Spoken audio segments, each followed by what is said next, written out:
Երևանի կրկեսն ամենայն հավանականությամբ իր դռները կրկին կբացի հաջորդ տարի։ Համենայն դեպս նման հույսեր ունի կրկեսի գեղարվեստական ղեկավար Սոս Պետրոսյանը։ Արդեն մենք շենքը պատրաստել ենք, հիմա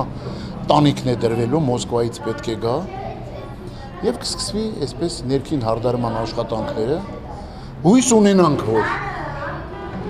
ես չեմ ուզում ասել, որ ամսին, որ օրը կբացվի,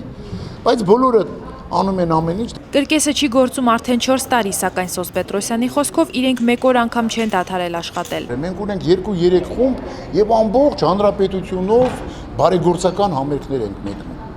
Նոր ենք վերադարձել բոլոր զինվորական կետերից, զորամասերից, դիրքերն են, նույն դիրքերում համերգներ ենք տալիս։ Այնուամենայնիվ կրկեսը համալրման կարիք ունի։ Այդ նպատակով Սոս Պետրոսյանի նախաձեռնությամբ Երևանի թատրոնի եւ կինոյի պետական ինստիտուտում բացվել է կրկեսի, էստրադայի եւ մասսայական տեսարանների ռեժիսուրայի կուրս հեռակա ուսուցմամբ։ Կրկեսին պետք է նոր մարդիկ, նոր մտահղացումներով լի մարդիկ։